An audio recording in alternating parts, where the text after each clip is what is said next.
नमस्कार। आज की कहानी चार बहुओं की सास की कहानी है। रोमा, टीना और मिन्नू रितु चारों की शादी एक ही घर में हुई है। चारों बहुएं एक ही साथ एक ही घर में रहती है। चारों की सास सुशीला जी बहुत ही समझदार और शांत स्वभाव की महिला है।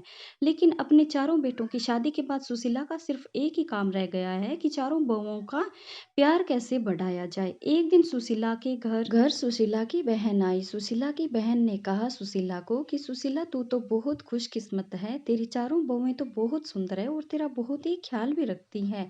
तुझे तो घर के काम की चिंता भी नहीं रहती होगी। सुशीला ने बोला, अरे कहाँ दीदी, मुझे तो हर समय यही चिंता रहती है कि कहीं इन चारों में लड़ाई ना हो जाए।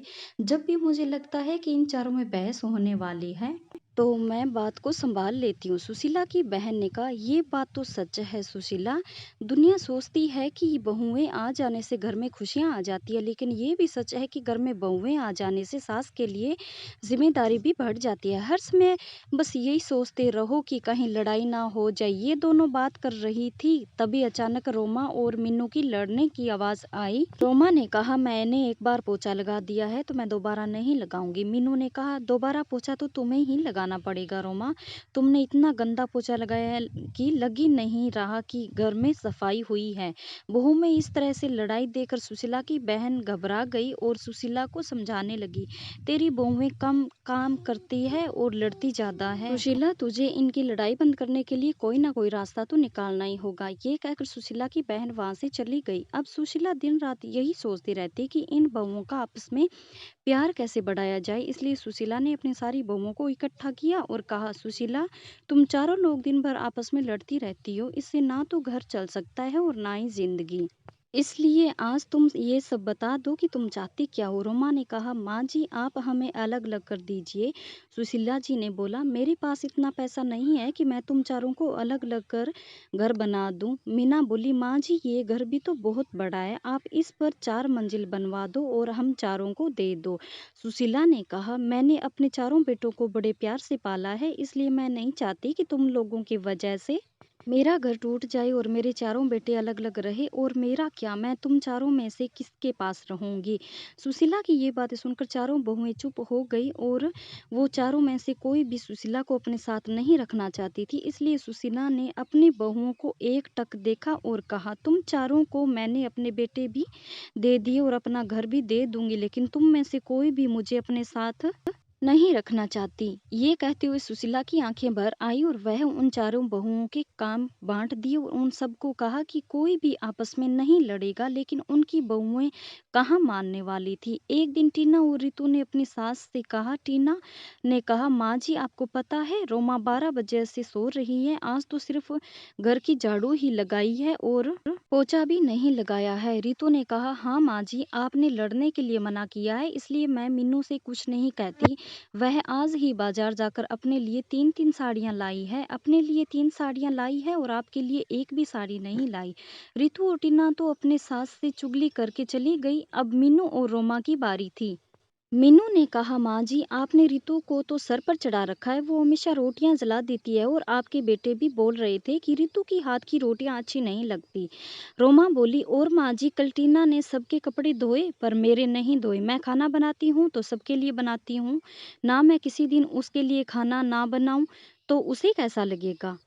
सुशीला सारी बहुओं की बातें सुनती और सर पर कड़कर बैठ जाती। इसी तरह दिन बीत रहे थे। जब बहुओं को लगा कि हमारी सास तो हमें घर बनाकर नहीं देगी, तो चारों बहुओं ने अपने अपने पतियों को भड़काना शुरू कर दिया। जैसे ही उनके पति काम से आते, वैसे ही चारों बहुएं चुगली करने लग जाती। एक दिन जब उसके पति घर आए तो रोमा बोली, सुनो जी, मैं इस घर में नहीं रह सकती। मैं सारा दिन घर का काम करती हूँ और फिर भी आपकी माँ और आपकी भाभीयों की ताना सुनती रहती हूँ। रोमा का पति बोला, मैं भी रोज रोज के लड़ाइयों से दुखी हो चुका हूँ, आज तो फैसला हो ही जाए। उधर मिन्नू भी अपने पति से कहती है, मिन्नू सुनिए जी, हम कब तक अपने घर वालों के साथ पिसते रहेंगे। बच्चे बड़े हो रहे हैं, उनके भी भविष्य के बारे में सोचना है। आप तो सारे घर का खर्चा चलाते हो और घर के काम में लगी रहती हूँ मैं।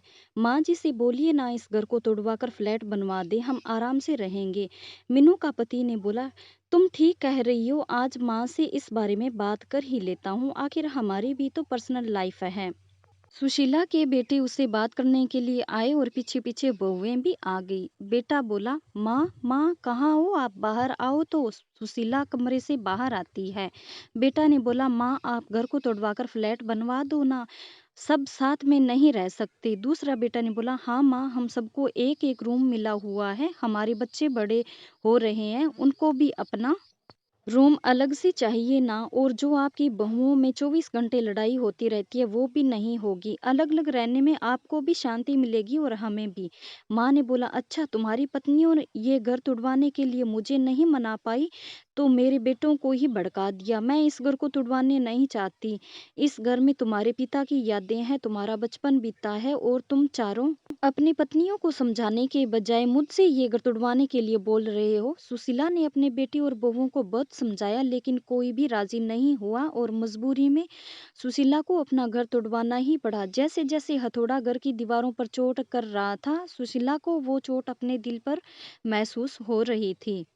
अब कुछ ही दिन बाद घर की जगह एक आलीशान बिल्डिंग खड़ी थी। सुशीला ने अपने चारों बेटों और बहुओं को बुलाया और कहा, सुशीला ने कहा, तुम चारों के फ्लैट बनकर तैयार हो गए हैं, अब तुम सब आराम से रह सकते हो। तुम अपने अपने परिवार के साथ खुश रहोगे लेकिन मेरा परिवार तो तुम सब हो। तुम्हें अलग अलग जाता देख मुझे कितना दुख हो रहा है, कैसे बताऊं।